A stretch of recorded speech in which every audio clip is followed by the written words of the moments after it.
जय हिंद दोस्तों, मैं हूं करण दानवीर और आप देख रहे हैं मेरा YouTube चैनल दानवीर सिंह। मैं आपके सामने आज बात करने आया हूं हिजाब कंट्रोवर्सी की। ये हिजाब कंट्रोवर्सी कन्याकुमारी से कश्मीर तक पूरे देश के अंदर फैल चुकी है और इसके ऊपर बहुत सारी पॉलिटिक्स को बुनाया जा रहा है। सब अपने अपने तरीके से इसके ऊपर बात कर रहे हैं। जो राइट विंग के लोग हैं वो इसको जिहाद से, तालिबान से और उन चीजों से जोड़ रहे हैं। जो लेफ्ट विंग वाले लोग हैं वो इसको फंडामेंटल राइट से जोड़ रहे हैं। राइट टू एक्सरसाइज फ्रीडम उससे जोड़ रहे हैं। एक्सरसाइज रिलीजियस फ्रीडम उससे जोड़ रहे हैं। तो इसके ऊपर पूरा डिबेट चल रहा है। ट्विटर पे देखें, सोशल मीडिया पे देखें तो दोनों तरफ से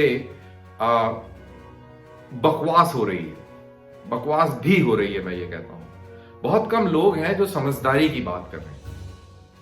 अब हम ये देखने की कोशिश करते हैं कि ये दरअसल है क्या चीज। क्या ये रिलीजियस मामला है, या ये आइडेंटिटी का मामला है, या ये अपने आप को रीइटरेट करने का मामला है और ये बताने का मामला है कि हम भी हैं इस देश में और हम अहमियत रखते हैं, हमारी भी वैल्यू है। तो इसके ऊपर सबकी अपनी अपनी राय हो सकती है और मेरे जो चैनल देखने वाले लोग हैं उसमें भी कई सारे लोग अलग अलग मत के, अलग अलग विचारों के होंगे। लेकिन मैं अपना विचार जो है नेशनल इंटरेस्ट में आपके सामने रखूंगा। मेरा भी एक विचार है, लेकिन ये वीडियो मैं नेशनल इंटरेस्ट को मद्देनजर रखते हुए मैं आपके सामने लेके आया हूं। अब इसको समझने के लिए कि मैं क्या कह रहा हूं, हमें 1947 से थोड़ा पहले चलना पड़ेगा। 1947 से पहले जब देश आजादी के मोड़ पर खड़ा था तो मुस्लिम समुदाय को एक आशंका होने लग गई, एक इनसिक्योरिटी होने लग गई कि जब ये मुल्क आजाद हो जाएगा, हिंदू मेजॉरिटी वाला मुल्क है, डेमोक्रेसी के तहत ये हमेशा पावर में रहेंगे और ऐसा होने से मुस्लिम आइडेंटिटी के ऊपर ये लोग प्रहार करेंगे और मुस्लिम आइडेंटिटी खतरे में पड़ जाएगी। इसलिए बहुत सारी बातें हुई, हम उस तरीके की डिटेल में नहीं जाएंगे, लेकिन वो सारी बातें, सारे विकल्प जब विफल हो गए तो एक अलहदा मुल्क और टू नेशन थ्योरी की बात हुई और फिर पाकिस्तान बन गया। वो हमारे सबके सामने है। आजादी के बाद जब कॉन्स्टिट्यूएंट असेंबली में कॉन्स्टिट्यूशन के ऊपर बहस चल रही थी तो जो मुस्लिम प्रतिनिधि भारत में रह गए उन्होंने फिर से एक स्पेशल आइडेंटिटी और स्पेशल प्रिविलेजेस की बात अंबेडकर के सामने उठाई। अंबेडकर ने यह कहा कि इसके ऊपर बहुत सारी बहस हो चुकी है, देश का बंटवारा, विभाजन हो चुका है, अब इस मुल्क में इस तरीके की बात नहीं होगी। और वहीं सरदार वल्लभ भाई पटेल ने यूनिफॉर्म सिविल कोड की भी 50 के दशक में बात करी, लेकिन फिर वो ठंडे बस्ते में चला गया और तब से लेकर आज तक ये एक पॉलिटिकल मुद्दा है राइट विंग पार्टीज का, स्पेशली बीजेपी का।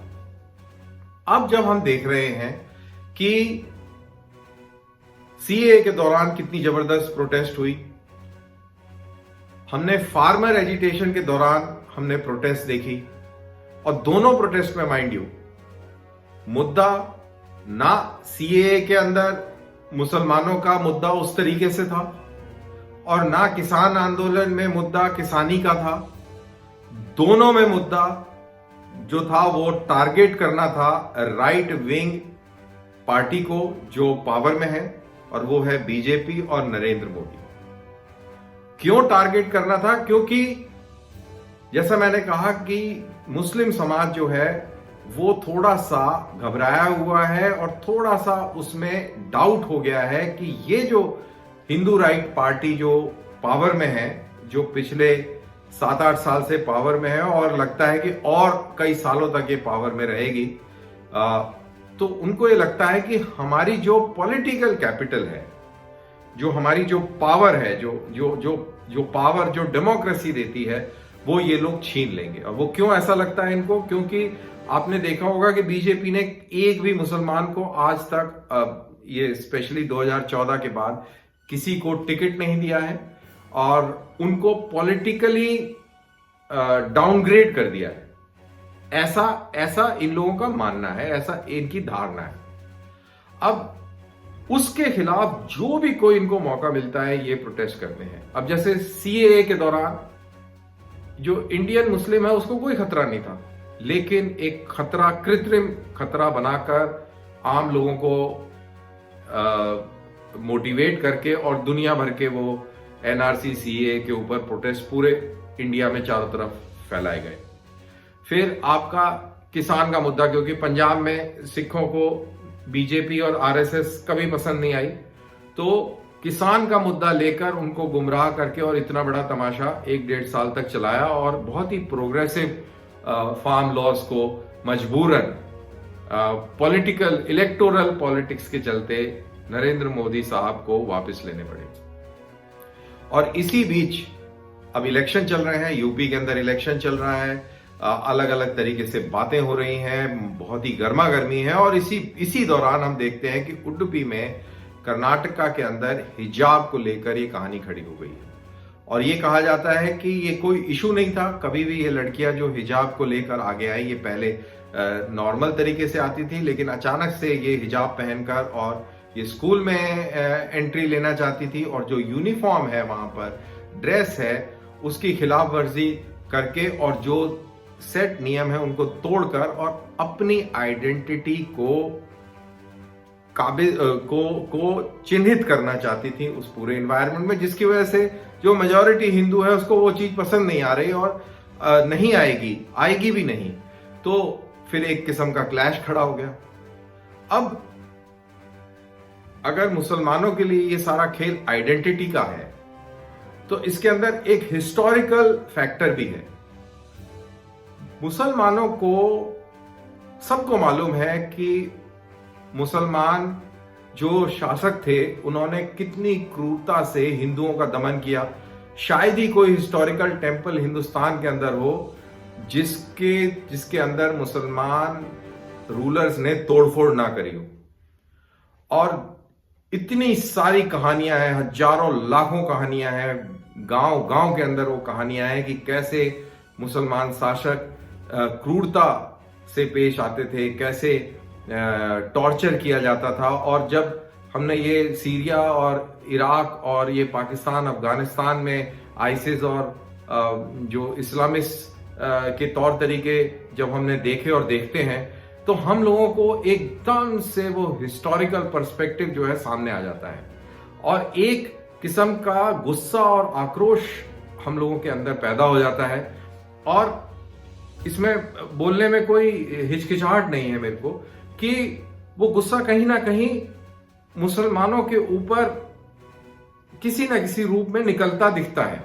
अब क्योंकि हमारा मुल्क डेमोक्रेटिक मुल्क है, तो ये गुस्सा उस तरीके से नहीं निकलता जैसे आप मिडिल ईस्ट में, मुस्लिम कंट्रीज में देखते हैं कि आपने लोगों को खड़े करके खत्म कर दिया, ये कर दिया, वो कर दिया, जो हमने आईसिस में देखा और तालिबान के शासन में अभी हम दोबारा से देख रहे हैं। और पाकिस्तान में भी हम देखते रहते हैं कि माइनॉरिटीज को किस तरीके से डील किया जाता है। तो ऐसा तो हमारे यहाँ नहीं होता, लेकिन हमारे यहाँ पर नारेबाजी करके, पॉलिटिक्स के थ्रू अपनी जो भड़ास है वो निकाल कर वो हम व्यक्त करते हैं। और ये मुसलमानों को भी पता है कि उनके भी अंदर एक गिल्ट फीलिंग है, हिस्टोरिकल गिल्ट उनमें मौजूद है। तो कहीं ना कहीं वो हिस्टोरिकल गिल्ट उनमें भी एक इनसिक्योरिटी पैदा करता है और वही हिस्टोरिकल रीजन हिंदुओं के अंदर एक पॉलिटिकल एंगर पैदा करता है। और इसी पॉलिटिकल एंगर को कैपिटलाइज किया है बीजेपी ने और मुसलमानों के इस गिल्ट फैक्टर को कैपिटलाइज करती हैं ये other parties like Congress, Samajwadi, आजकल शिवसेना और वेरियस अदर पार्टीज। तो ये बेसिकली क्लैश पॉलिटिकल है, ये इस्लाम की लड़ाई नहीं है, ये हिंदू की लड़ाई नहीं है, ये पॉलिटिकल लड़ाई है लेकिन इसका जो बैकग्राउंड है, इसका जो जो कॉन्टेक्स्ट है वो हिस्टोरिकल कॉन्टेक्स्ट है। और ये भी सबको मालूम है कि मुसलमान इसी देश में रहेगा जो है, कोई किसी को मार नहीं रहा, कोई कुछ नहीं है, बट ये डिबेट है और डिबेट इतना एक्रिमोनियस हो जाता है कि सोशल मीडिया पे ऐसा लगता है कि जैसे सब एक दूसरे को चीर फाड़ कर देंगे। आप देखिए कि पिछले 7-8 साल में दिल्ली का एक राइट हुआ, वो भी बाद में पता लगा कि कैसे जो कम्युनिस्ट आइडियोलॉजी को मानने वाले लोग थे और इस्लामिस्ट आइडियोलॉजी को मानने वाले लोग थे, साथ ही जो ऑपोजिशन की विचारधारा में विश्वास रखते थे, उन्होंने कैसे उसको स्टेज मैनेज किया, क्योंकि एक बहुत बड़ा इकोसिस्टम है और उस इकोसिस्टम में बड़े योजनाबद्ध तरीके से ये राइट इंजीनियरिंग की जाती है। अदरवाइज आप देखेंगे कि पूरे मुल्क में एक भी दंगा कहीं भी नहीं हुआ। इक्का दुक्का कुछ लिंचिंग की घटना जिसको वो बहुत हाईलाइट किया गया वो हुआ, लेकिन एट द सेम टाइम दूसरी तरफ से भी हुआ।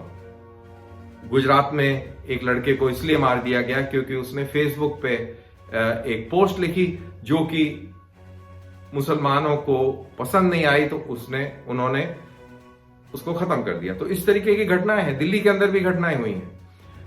प्रेम को लेकर हिंदू मुस्लिम लड़का लड़की में प्रेम हो गया तो मुसलमानों ने वो हिंदू लड़के को मार दिया, लेकिन वो हाईलाइट नहीं हुआ, हाईलाइट हुआ वो लिंचिंग, काउ विजिलेंट और ये सब। तो ये सारी की सारी चीजें अगर आप समझेंगे तो ये पॉलिटिकल है। ये सोसाइटी के अंदर नहीं है इस तरीके का। हम जिस सोसाइटी में रह रहे हैं, यहाँ हिंदू भी है, मुसलमान भी है, क्रिश्चियन भी है, कोई आपस में एक दूसरे को नहीं मार रहा, सब दोस्ती से सौहार्दपूर्ण तरीके से रह रहे हैं, अच्छे तरीके से रह रहे हैं। लेकिन जब पॉलिटिक्स आ जाती है तो तब इस तरीके की बेकार की बातें होने लगती हैं। अब ये हिजाब कंट्रोवर्सी कहां लेके जाएगी, ये उसी तरीके से रिएक्ट करेगी जैसे शाहबानो केस के बाद एक राइट विंग सर्ज आया था, जिसके बाद बाबरी मस्जिद हुई और जो बीजेपी जो कहीं भी नहीं थी दिखने में, वो इतनी बड़ी पार्टी हो गई कि आज इतनी बड़ी मेजॉरिटी के साथ वो देश पर काबिज है। हिंदुस्तान की खूबसूरती ये है कि यहाँ पे काम धीरे धीरे होता है, बदलाव धीरे धीरे होता है, और होता है तो लॉन्ग टर्म इफेक्ट के साथ होता है। अगर ये हिजाब कंट्रोवर्सी और बढ़ती है तो माइंड यू, जो यूनिफॉर्म सिविल कोड जिसका मैंने जिक्र वीडियो के शुरू में किया था, वो यूनिफॉर्म सिविल कोड की तरफ ये मुल्क जा रहा है। और आज भी 99% मेजॉरिटी ये मानती है कि देश के अंदर यूनिफॉर्म सिविल कोड होना चाहिए। अगर दानवीर सिंह के ऊपर एक कानून लागू है तो असलम भाई के ऊपर भी वही कानून लागू होना चाहिए, इमराना बीबी के ऊपर भी वही कानून लागू होना चाहिए जो लक्ष्मी के ऊपर कानून लागू होता है। तो कानून सबके लिए बराबर होना चाहिए। वो इस देश में नहीं है क्योंकि एक स्पेशल एक स्टेटस दे दिया गया है माइनॉरिटी को, जो कि माइनॉरिटी नहीं है। 18% माइनॉरिटी नहीं होता इस देश के अंदर। मुसलमान पाकिस्तान से ज्यादा है, तो they can not be A minority. और कोई भी ऐसा शोबा नहीं है जहां पर वो कंधे से कंधे मिलाकर देश की तरक्की में योगदान नहीं दे रहे, चाहे वो फौज हो, चाहे वो स्पेस हो, चाहे वो इंजीनियरिंग हो, चाहे वो लेबर हो, चाहे वो कंस्ट्रक्शन हो, कुछ भी हो। And we are all very proud of them, इसमें भी कोई डाउट नहीं है। तो इस वीडियो के जरिए माध्यम से मैं एक मैसेज देना चाहता हूं, और ये मैसेज हिंदुओं के लिए और मुसलमानों के लिए, सबके लिए है। फर्स्ट मैसेज इज कि पॉलिटिकल जॉसलिंग में रिलीजन को बीच में ना लेके आए, क्योंकि जब आप रिलीजन का इस्तेमाल पॉलिटिक्स के लिए करते हैं उसके नतीजे खतरनाक होते हैं। आपने बांग्लादेश में देखा, आपने पाकिस्तान में देखा, आपने अफगानिस्तान में भी रिसेंटली देखा, और आप सीरिया, इराक, ईरान और मिडिल ईस्ट में देखते हैं कि जब रिलीजन का इस्तेमाल होता है पॉलिटिकल पर्पस के लिए तो उसका नुकसान होता है पूरी सोसाइटी को, पूरे मुल्क को नुकसान होता है।